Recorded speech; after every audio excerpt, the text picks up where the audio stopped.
हे कर्मयोगी चैतन्य, विचार कर, यह घर, यह धन, यह शरीर जिसे तू अपना कहता है, क्या सच में यह तेरा है?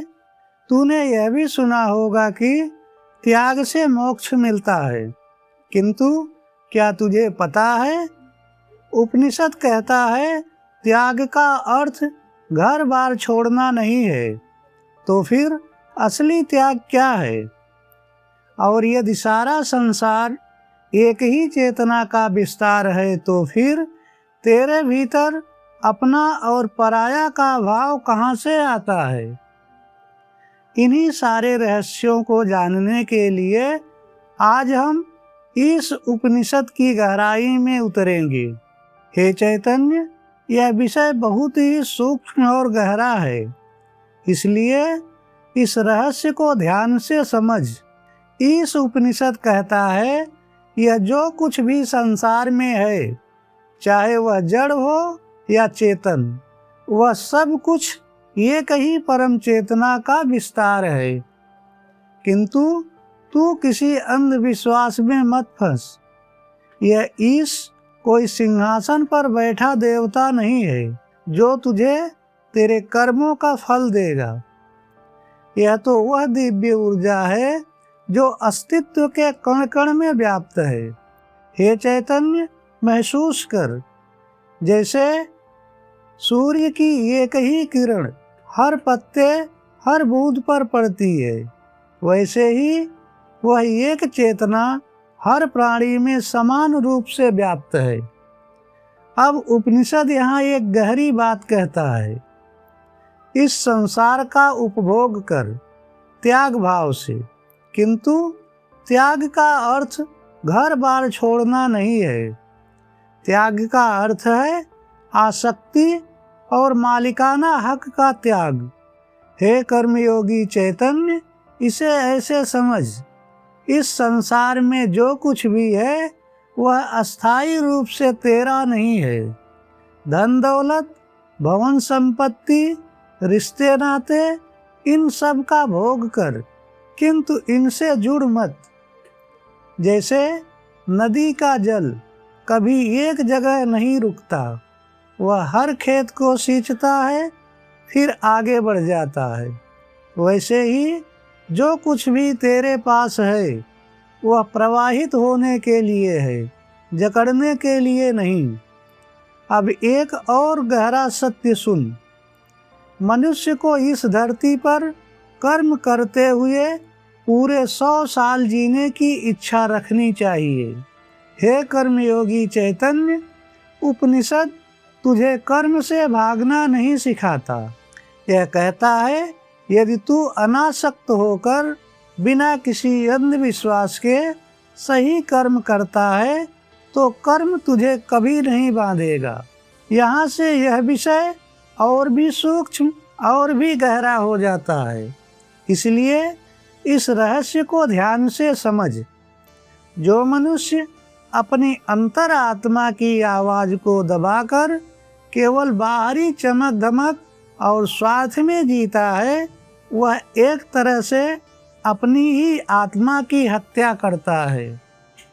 जैसे कोई वृक्ष अपनी जड़ों को सींचना छोड़ दे और केवल ऊपरी पत्तों को चमकाने में लग जाए, तो वह वृक्ष भीतर से खोखला हो जाता है, भले ही बाहर से हरा भरा दिखता रहे। हे आत्मस्वरूप चैतन्य, उपनिषद यहाँ एक चेतावनी देता है।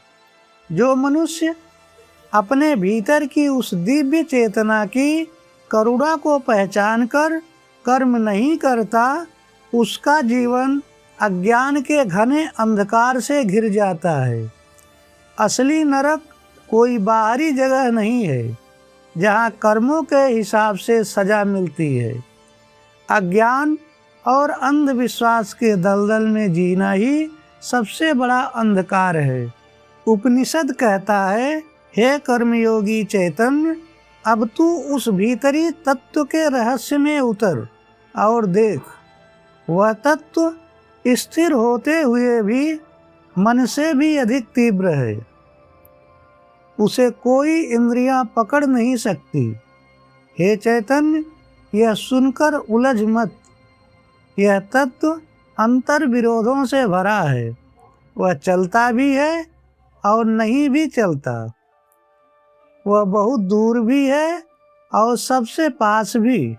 जैसे आकाश हर घर के भीतर भी है और हर घर के बाहर भी फैला हुआ है, वैसे ही वह चेतना तेरे भीतर भी है, तेरे बाहर भी, तेरे एकदम पास भी है और पूरे ब्रह्मांड में भी फैली है, सबसे दूर।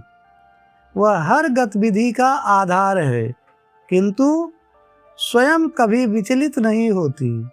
हे कर्मयोगी चैतन्य, अब उस सबसे मानवीय सत्य को समझ। उपनिषद बहुत ही साफ और पवित्र शब्दों में कहता है, जो मनुष्य संसार के सभी प्राणियों को अपनी ही चेतना का हिस्सा के रूप में देखता है और स्वयं को सभी प्राणियों में देखता है, वह कभी किसी से घृणा नहीं कर सकता, कभी किसी के प्रति द्वेष भाव नहीं रख सकता। जैसे एक ही वृक्ष की अनेक शाखाएं कभी आपस में नहीं लड़ती हैं, क्योंकि जड़ एक ही है।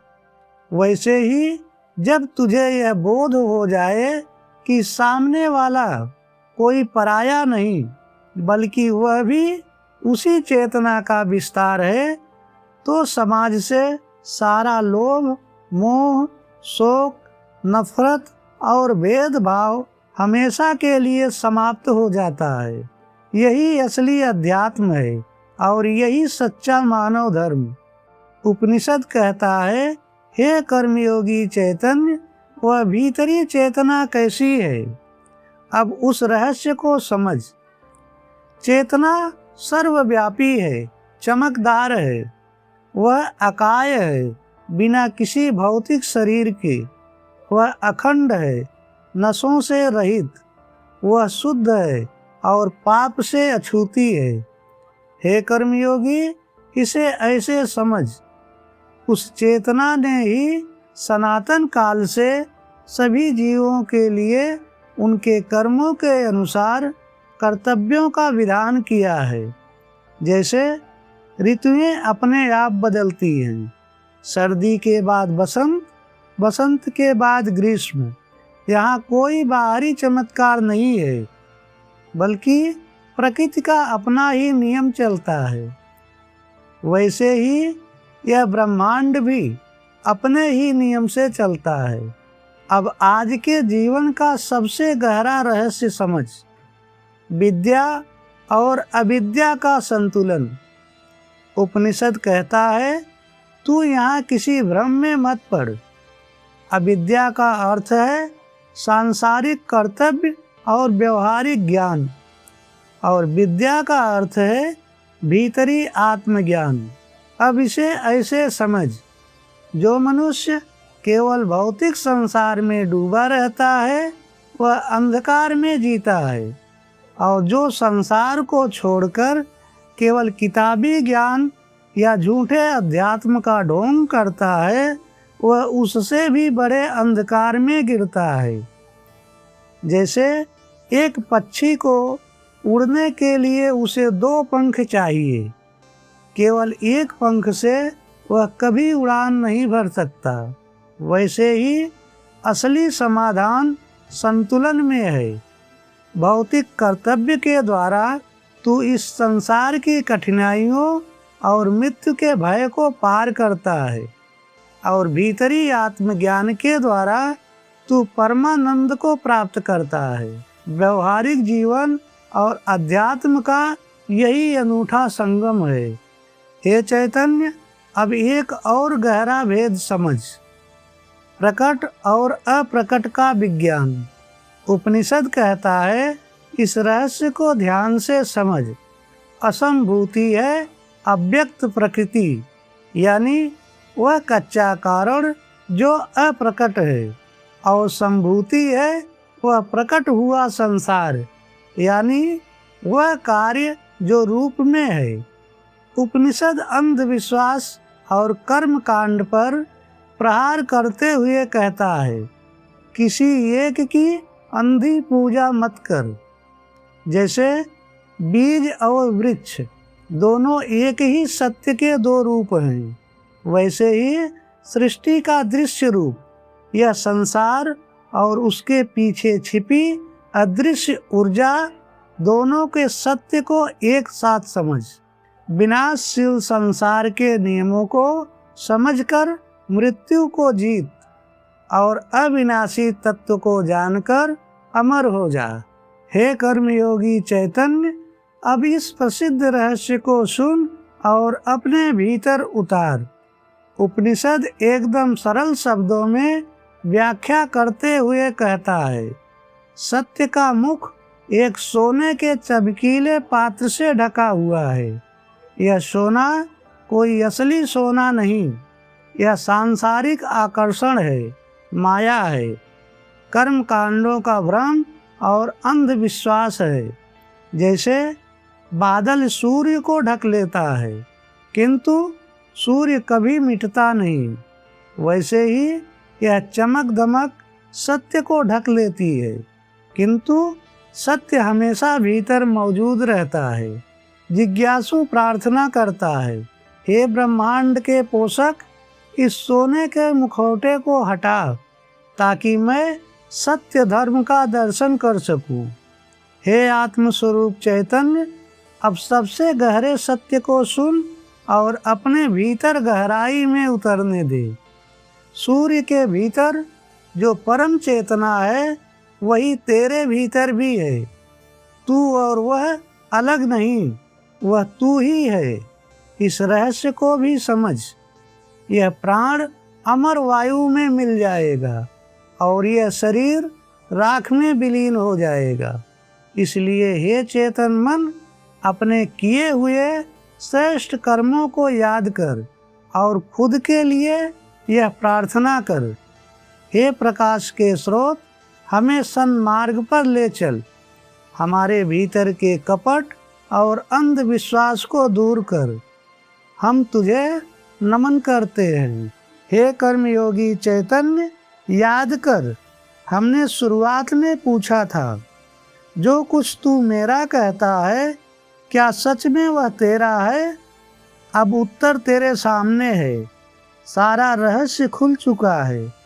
कुछ भी अस्थायी रूप से तेरा नहीं है, किंतु तू उस परम चेतना का अभिन्न हिस्सा जरूर है। त्याग का अर्थ भागना नहीं, त्याग का अर्थ है भोग करते हुए भी मुक्त रहना।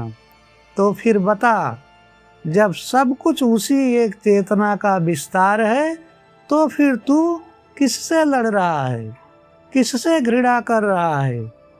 हे कर्मयोगी, अपने भीतर गहराई में उतर और अपने अस्तित्व को पहचान। पूरा ब्रह्मांड एक ही चेतना का विस्तार है। वहाँ तेरा मेरा का कोई भेदभाव नहीं है। इसलिए अपनी चेतना में विलीन होकर परमानंद को प्राप्त कर।